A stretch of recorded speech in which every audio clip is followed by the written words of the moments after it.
ശോഭ എന്തിനാ കരഞ്ഞത്? എന്നെ അമ്മ വഴക്ക് പറഞ്ഞത് ഞാൻ മനസ്സമാനം തരാത്തോണ്ടാണത്ര ദിനേശ് ചേട്ടൻ കുടി തുടങ്ങിയത്. അമ്മ അങ്ങനെ കരുതിയതിൽ തെറ്റില്ലല്ലോ. ഇതുവരെ കുടിച്ചിട്ടില്ലാത്ത ആള്. ശോഭയല്ലേ പറഞ്ഞത് കെന്നഡി കുടിച്ചിരുന്നു, വിൻസ്റ്റൺ ചർച്ചിൽ കുടിച്ചിരുന്നു എന്നൊക്കെ?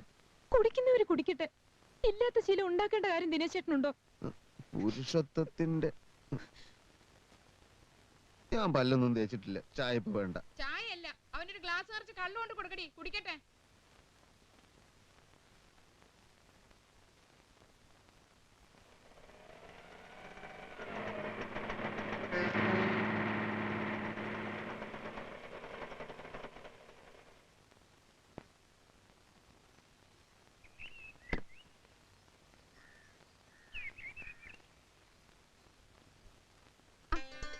ഇതാരാ ഇത്? തങ്കമണി, ദാ പ്രകാശം വന്നു.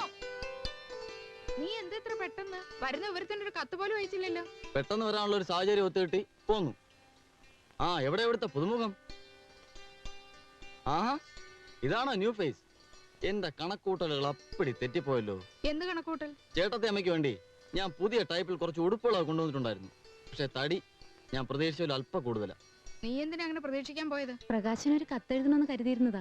എന്നിട്ടെന്താ ഇല്ലെന്റെ കിട്ടിയില്ലേ? അല്ല, ഇത്ര പെട്ടെന്ന് വരുമെന്ന് വിചാരിച്ചില്ലല്ലോ. എത്ര ദിവസത്തെ ലീവ് ഉണ്ട് പോന്നെ? ധാരാളം. എന്ന് വെച്ചാ തോക്കിനകത്ത് കയറാമേ. ഇഷ്ടം പോലെ സമയമുണ്ടല്ലോ. നമുക്ക് വിശദമായ ഒരു ചർച്ച തന്നെ നടത്തിക്കളെ. ആദ്യം കുറച്ച് വെള്ളം ചൂടായിത്താ. ഭയങ്കര യാത്രാക്ഷീണം. ആ ചേട്ടൻ പ്രസ് പോയി കാണൂല്ലേ? പ്രസ്സിലാണോ കള്ളുഷാപ്പിലാണോ എന്ന് ആർക്കറിയാം.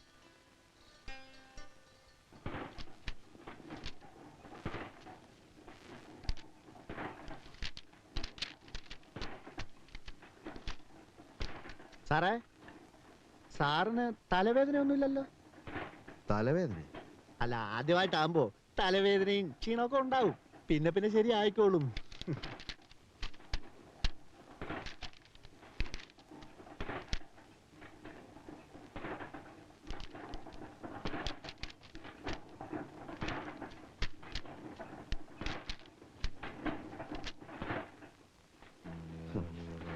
സാറിനെ കുറച്ച് വിവരവും വിദ്യാഭ്യാസവും ഒക്കെ ഉണ്ടെന്നാണ് ഞാൻ വിചാരിച്ചിരുന്നത്. വിശ്വാസവഞ്ചന കാണിക്കരുത്. നമ്മൾ തമ്മിൽ പല പല രഹസ്യങ്ങളും കൈമാറിയിട്ടുണ്ട്. അതൊക്കെ ഈ വർക്കേഴ്സിന്റെ മുമ്പിൽ വിളമ്പി എന്റെ റെസ്പെക്ട് കളയരുത്. മനസ്സിലായില്ല. നമ്മൾ ഇന്നലെ കുടിച്ച കാര്യം ആ സഹദേവൻ അറിഞ്ഞല്ലോ. ഏയ്, ഞാൻ പറഞ്ഞതല്ല. ബാറിൽ വെച്ച് ഒരുപാട് പേര് കണ്ടതല്ലേ? കൈ കഴുകാൻ വെള്ളം വെച്ച സിമെന്റ് തൊട്ടില് താൻ മൂത്രം ഒഴിച്ചത് ആ ഏരിയ മുൻപാട്ടാ. അങ്ങനെ ഒരു സംഭവം ഉണ്ടായി. അങ്ങനെ ഒരു സംഭവം ഉണ്ടായി. അതൊന്നും കുഴപ്പമില്ലെന്നേ. നമ്മൾ മൈൻഡ് ചെയ്യണ്ട. ദിവസേന കുടിക്കുന്ന ഒരു ശീലാക്കിയാ മതി. ആളുകളുടെ വായ താനടയും. ബാക്കി കാര്യം ഞാൻ ഏറ്റു. മതി മതി, ഇപ്പൊ തന്നെ ആകെ നാറി. ഒരു കാര്യം പറയാം, ഇനി അധികം പരസ്യപ്പെടുത്തണ്ട കേട്ടോ. ഭയങ്കര എക്സ്പ്ലോയിറ്റേഷൻ ആണെന്നേ. ഓവർ ടൈം ചെയ്താൽ വേജസ് എന്തെങ്കിലും വെക്കും. സൂപ്പർവൈസർമാര് ഒരു സേർട്ട് വലിക്കാൻ പോലും സമ്മതിക്കില്ല. എന്നിട്ട് സംഗതി സഹിക്കാൻ വേദായപ്പോ ഞാൻ ഒരു സെംഡിയുടെ മുറി കയറി ചെന്നു. ഏയ്യാ, ഉനക്ക് വെക്കമല്ലയാ, വേജസ് കറക്റ്റാ കൊടുക്കലെന്നാ മോന്ത അടിച്ച് പരത്തുവൻ എന്ന് പറഞ്ഞു. ജോലി തന്ന ആളിനോട് അങ്ങനെ തന്നെ പറയണം. നീ പോടി, ഞങ്ങൾ ആണുങ്ങൾ സംസാരിക്കട്ടെ.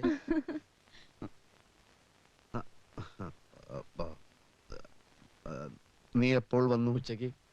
നിന്റെ ജോലിയും താമസവും ഒക്കെ സുഖമായിരിക്കുമെന്ന് പ്രതീക്ഷിക്കുന്നു. എപ്പോഴാണ് നിന്റെ മടക്കയാത്ര? നീ നിന്റെ ചേട്ടത്തി അമ്മയെ പരിചയപ്പെട്ടില്ലേ? നിനക്ക് മറ്റ് അസുഖങ്ങളൊന്നുമില്ല എന്ന് കരുതുന്നു. ശോഭേ,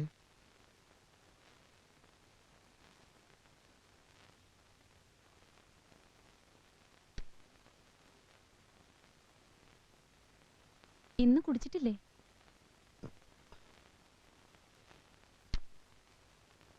നിങ്ങൾ എന്താണ് അവിടെ സംസാരിച്ചുകൊണ്ടിരുന്നത്? പ്രകാശൻ എന്നെ പറ്റി വല്ലതും പറഞ്ഞു? എന്തു പറയാൻ? അവനോട് ഇത്ര ഗൗരവം കാണിച്ച എന്തിനാ? എന്നെ അവന് ഭയങ്കര പേടിയാണ്.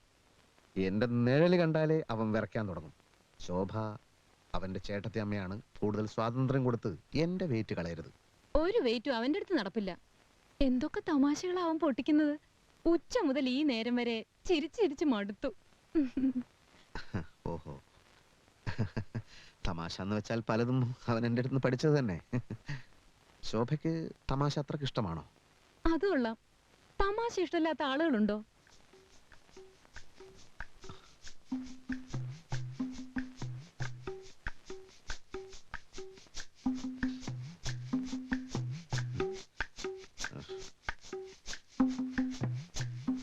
ദാമ്പത്യ ജീവിതത്തില് ഫലിതത്തിന് ഇത്രയും സ്ഥാനമുണ്ടെന്ന് ഞാൻ ഇന്നലെയാണ് മനസ്സിലാക്കിയത്. ഓ, ദിനേശ, ആ കുട്ടി ചിരിക്കല്ലേ വേണ്ടു. അതെ, അപ്പൊ പിന്നെ ഇടയ്ക്കിടയ്ക്ക് ഇക്കിളിയാക്കിയ പോരെ. അങ്ങനെയുള്ള ചിരിയല്ല സാറേ. അപ്പൊ സ്ട്രോങ് ആയിട്ടുള്ള ഫലിതം വേണം അല്ലേ? ഫലിതം എന്ന് വെച്ചാൽ പകല് പറയണതുണ്ട്, രാത്രി പറയണതുണ്ട്. രാത്രി ഫലിതം വേണ്ട, പകലത്തേത് മതി. അപ്പൊ പിന്നെ ലൈറ്റ് ആയിട്ടുള്ളത് മതിയില്ലേ? മതി, പക്ഷെ അവള് ചിരിച്ചിരിച്ച് മടുക്കണം. ദിനേശൻ ഒരു കാര്യം ചെയ്യും, ഈ മംഗളത്തിലും മനോരമയിലും വരുന്ന ഫലിത ബന്ധുക്കള് ഒന്ന് വീശി നോക്ക്. അയ്യോ, അത് അവള് വായിച്ചതാണെങ്കിൽ. പുതിയ ലക്കങ്ങളല്ല, ഒരു 10 കൊല്ലം മുമ്പുള്ളത്. എന്റെ കയ്യിലുണ്ട് കുറച്ചൊക്കെ. ഇനി അഥവാ അത് ഏറ്റില്ലെങ്കിൽ പിന്നീട് കുറച്ചെണ്ണം ഞാൻ എഴുതി തരാം. എന്തായാലും ദിനേശൻ ധൈര്യമായിട്ടിരിക്കും, പേടിക്കണ്ട. പേടിക്കണ്ട. വേണ്ട, എന്റെ ഉണ്ടേ, ഇഷ്ടം പോലെ ഉണ്ട്. ഉണ്ടല്ലേ? പിന്നെ വീട്ടിലേക്ക് ഉണ്ട്. വാ. ഉം.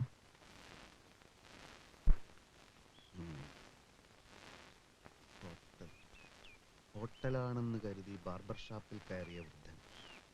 എന്തുണ്ട്? കട്ടിങ്ങും ഷേവിങ്ങും രണ്ടും ഓരോ പ്ലേറ്റ് പോരട്ടെ. ഹോട്ടലാണെന്ന് കരുതി ബാർബർ ഷാപ്പിൽ കയറിയ വൃദ്ധൻ. എന്തുണ്ട്? ദിനേശേട്ടാ എന്തിനാ കട്ടിങ്ങും വിളിച്ചത്? ഷേവിങ്ങും. കുടിക്കാൻ വല്ലതും വേണോ? നീ ഇങ്ങ് വാ.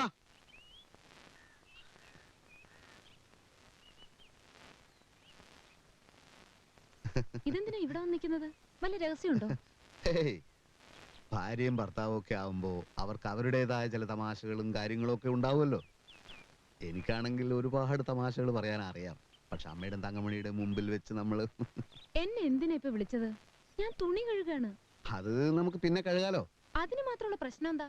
പ്രശ്നമല്ല, ചില നർമ്മ സംഭാഷണങ്ങൾ, ചില തമാശകൾ. ഞാനിപ്പോ പ്രസ്സിൽ വെച്ച് ഇങ്ങനെ ഇരിക്കുന്ന സമയത്ത് പെട്ടെന്ന് എനിക്ക് ചില തമാശകൾ തോന്നി. അതുടനെ ശോഭയോട് വന്ന് പറഞ്ഞിട്ട് പോകാമെന്ന് കരുതി. എന്ത് തമാശ? തമാശ എന്ന് വെച്ചാൽ ഒരു വൃദ്ധനെ പറ്റിയാ. ഏത് വൃദ്ധൻ? ഒരു വൃദ്ധൻ. ഈ വൃദ്ധൻ ഹോട്ടലാണെന്ന് കരുതി ഒരു ബാർബർ ഷാപ്പിൽ കയറി. അപ്പോൾ വൃദ്ധൻ ബാർബറോട് എന്തുണ്ട്? അപ്പോൾ ബാർബർ കട്ടിങ്ങും ഷേവിങ്ങും. അപ്പോൾ വൃദ്ധൻ രണ്ടും ഓരോ പ്ലേറ്റ് പോരട്ടെ.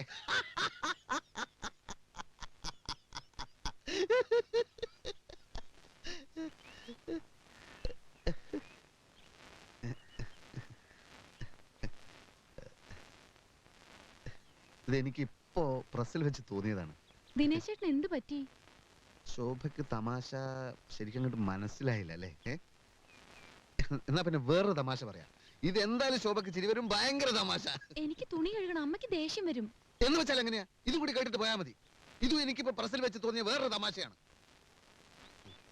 പെണ്ണ് കാണാൻ വന്ന പയ്യന്റെ അച്ഛനോട് പെണ്ണിന്റെ അച്ഛൻ ടിഫിൻ കഴിച്ചു കഴിഞ്ഞിട്ട് അഭിപ്രായം പറയാമെന്നാണല്ലോ പറഞ്ഞിരുന്നത്. എന്നിട്ട് എന്താണ് പറയാത്തത്? അപ്പോൾ പയ്യന്റെ അച്ഛൻ ബജ്ജിയിൽ ഉപ്പ് പോരാ. മിണ്ടല്ലേ, പ്രകാശനെ. എന്ത് നല്ല ശബ്ദാന്നറിയോ? ദിനേശേട്ടൻ കാലത്ത് പോയത് മുതൽ പാട്ട് തന്നെയായിരുന്നു ഇവിടെ. നമ്മൾ പറയില്ലേ ഗാനഗന്ധർവൻ, അനുഗ്രഹീതമായ ശബ്ദം എന്നൊക്കെ. അങ്ങനെയൊക്കെ പറയാറുണ്ട്. പക്ഷെ അതൊന്നും അവന്റെ മാത്രം കഴിവൊന്നുമല്ല. അതൊക്കെ പരമ്പരാഗതമായിട്ടുള്ളതാണ്. എന്റെ അച്ഛൻ പാടുമായിരുന്നു, ഞാൻ പാടും, കുറച്ചൊക്കെ അവനും പാടും. ദിനേശേട്ടൻ ബാത്റൂമിൽ പോലും പാടുന്നത് ഞാൻ കേട്ടിട്ടില്ലല്ലോ. നീ കേൾക്കാത്ത എന്റെ കുറ്റാണ്. ചുമ്മാ പുളു അടിക്കല്ലേ. നീ ആരാടാ? യേശുദാസോ?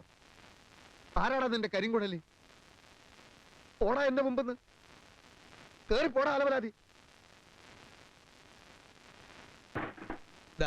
ഇത് മുൻപേയിൽ തന്നെ ഇട്ടോളൂ. ചേട്ടന്റെ ഭാര്യയുടെ കൂടെ അനുജൻ ഒളിച്ചോടി. ചെട്ടിത്തറ ആഗസ്റ്റ് 31. ചെട്ടിത്തറ പഞ്ചായത്തിലെ മുകുന്ദൻ നമ്പ്യാരുടെ ഭാര്യ നളിനി അയാളുടെ അനുജൻ കുമാരന്റെ കൂടെ ഒളിച്ചോടിപ്പോയതായി അറിയുന്നു. ഗൾഫിലായിരുന്ന കുമാരൻ നാട്ടിലെത്തി കല്യാണാലോചന നടത്തുന്നതിനിടയിലാണ് ചേട്ടന്റെ ഭാര്യയുമായി പ്രേമത്തിലായത്. ഇതുകൊണ്ട് കമ്പോസ് ചെയ്തോളൂ. ഇതൊക്കെ സത്യം തന്നെയാണോ സാറേ? പിന്നെ ഇങ്ങനൊക്കെ നടക്കൂ? എടോ, സമയവും സന്ദർഭവും ഒത്തുവന്ന അനുജൻ ചേട്ടന്റെ ഭാര്യയെ തട്ടിക്കൊണ്ടുപോകും, ചേട്ടൻ അനിയന്റെ ഭാര്യയെ തട്ടിക്കൊണ്ടുപോകും. അതിപ്പോ തന്റെ ഭാര്യ ആയാലും ശരി, എന്റെ ഭാര്യ ആയാലും ശരി, സാഹചര്യം കിട്ട ഏത് പട്ടിയുടെ കൂടിയും പോകും അല്ലേ? ആ ആ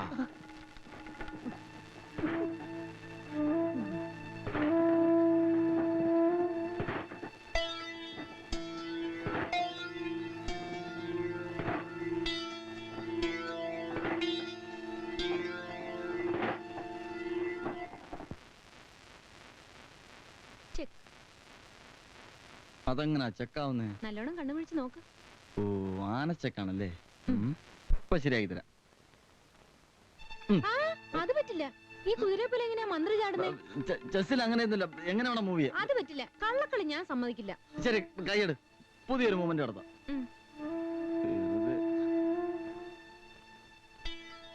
ഇവൻ എന്തൊരു കള്ളനാന്നറിയോ?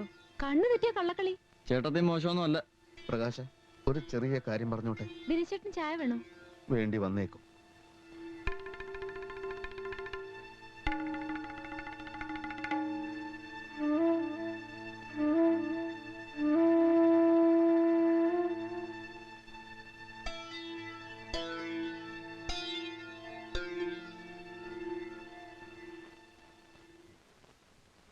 നിന്റെ ജോലിക്കാരിയൊക്കെ എന്തായി? ശ്രമിക്കുന്നുണ്ട്. ഉടനെ എങ്ങാനും കിട്ടുമോ? അത് സ്റ്റെബിലൈസർ കമ്പനിയിൽ നിനക്ക് ജോലി കിട്ടിയത് എങ്ങനെയാണെന്ന് അറിയാലോ. ബാബ ഹാർഡ്വെയർസിലെ സലാമിന് ഒരു 100 കത്തെങ്കിലും ഞാൻ അയച്ചിട്ടുണ്ടാവും. നീ എവിടെ സമരം ഉണ്ടാക്കിയല്ലേ? ഞാനൊന്നുമല്ല സമരം ഉണ്ടാക്കിയത്. പിന്നെ ഞാനോ? യൂണിയൻകാർ ഭീഷണിപ്പെടുത്തിയപ്പോ ഒരക്ഷരം നീ മിണ്ടണ്ട. പാട്ട് പാടാനും ചെസ് കളിക്കാനുള്ള പ്രായാടാ നിനക്ക്? ഓ, അതിന് പ്രത്യേക പ്രായമൊക്കെ നിശ്ചയിച്ചിട്ടുണ്ടോ? ധിക്കാരം പറഞ്ഞാലുണ്ടല്ലോ. ദേ, മനുഷ്യന്റെ ക്ഷമയ്ക്കൊരു അതിരൊക്കെ ഉണ്ട്. അന്ന് ഞാനൊന്ന് പാടിയപ്പോ എന്നെ ചീത്ത വിളിച്ചു. ഇതെന്തോന്ന് ജയിലോ? ജയിലിൽ പോലും ആളുകൾ പാടുമല്ലോ. എന്നാ നീ ജയിലിൽ പോയി പാടറാ. ആ, ഇങ്ങനെ പോയത് തന്നെ ജയിലിൽ കയറ്റ്. എന്ന് വെച്ചാൽ ചേട്ടന് ഇപ്പൊ എന്താ വേണ്ടത്? നീ ഇവിടുന്ന് പോണം. ബോംബെയിലോ ഡൽഹിയിലോ എവിടെങ്കിലും ചെന്ന് എന്തെങ്കിലും ജോലി ചെയ്യാൻ നോക്കടാ. മേലനങ്ങാതെ ഇവിടെ ഇങ്ങനെ തിന്നുകൂടാൻ നാണമില്ലേ നിനക്ക്? ഈ പറയുന്ന ആളാ നാണമില്ലാത്തത്. മൂക്കറ്റം കുടിച്ച് 4 ആളി നടക്കുന്ന ഈ നാട് മുഴുവൻ പാട്ടാ. എന്നിട്ട് എന്നെ ഉപദേശിച്ച് ഇറങ്ങിയിരിക്കുന്നു. പ്രകാശ, കുടിയൻ, മുഴുക്കുടിയൻ. ചേർന്നാ ചേർന്നാന്ന് ഞാൻ നോക്കത്തില്ല. ഞാൻ നോക്കലടാ. ഇവിടെ. എന്നെ വിട്.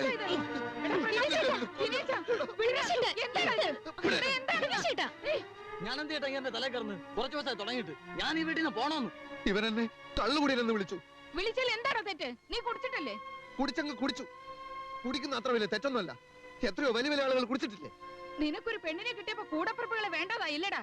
ഇവളുടെ തലേണ മന്ത്രത്തിന് ഇത്രയും ശക്തി ഉണ്ടെന്ന് ഞാൻ വിചാരിച്ചില്ല. അമ്മേ, ശോഭയെ പറ്റി ഒരു അക്ഷരം പറയരുത്. അതേടാ, നിനക്കത് ഇഷ്ടപ്പെടത്തില്ല. നീ ഒരു പെങ്കോന്തനാ. അമ്മേ, എന്റെ ഭാര്യയുടെ മുമ്പ് വെച്ച് എന്നെ ഇൻസൾട്ട് ചെയ്യരുത്. സ്വന്തം ചേട്ടനെ കള്ളുകൂടിയെന്ന് വിളിച്ച നിന്നെ ഞാൻ വെറുതെ വിടില്ലടാ. ഓ, കാണാം.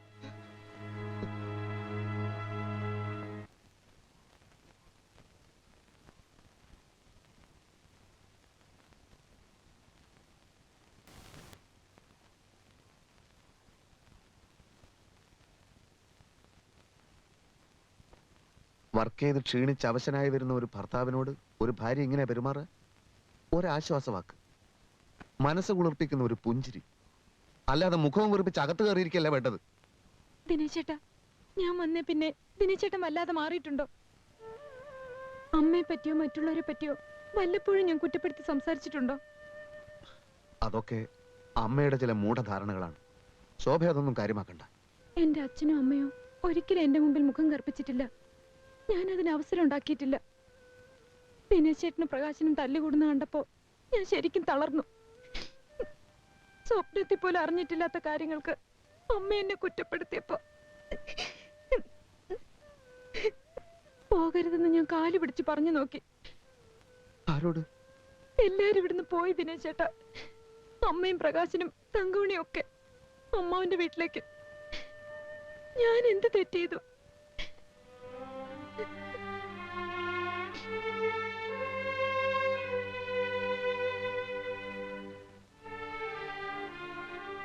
ശോഭ ഒരു തെറ്റും ചെയ്തിട്ടില്ലെന്ന് എനിക്കറിയാലോ. അതുപോലെ എല്ലാത്തിനും കാരണം എന്റെ എടുത്തിയാട്ട. നീ കരയണ്ട. ഞാൻ അമ്മയെ പോയി വിളിക്കാം, ക്ഷമ ചോദിക്കാം. തെറ്റുകാരൻ ഞാനാണ്, വേറെ ആരുമില്ല.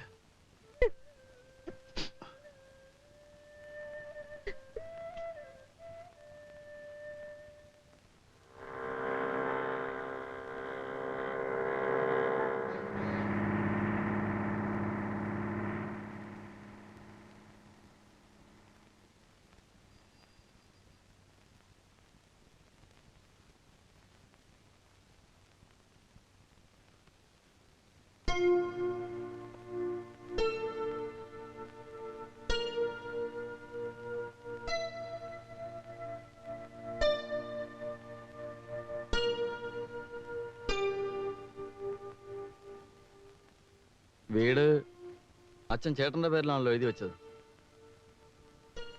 എന്റെ പേരിൽ പ്രസ്സുള്ളപ്പോ ഞാൻ ഈ ബോംബെയിലും ഡൽഹിയിലൊന്നും പോയി അലയേണ്ട കാര്യമില്ല. ഇനി പ്രസിന്റെ കാര്യങ്ങളോർത്ത് ചേട്ടൻ ബുദ്ധിമുട്ടണ്ട.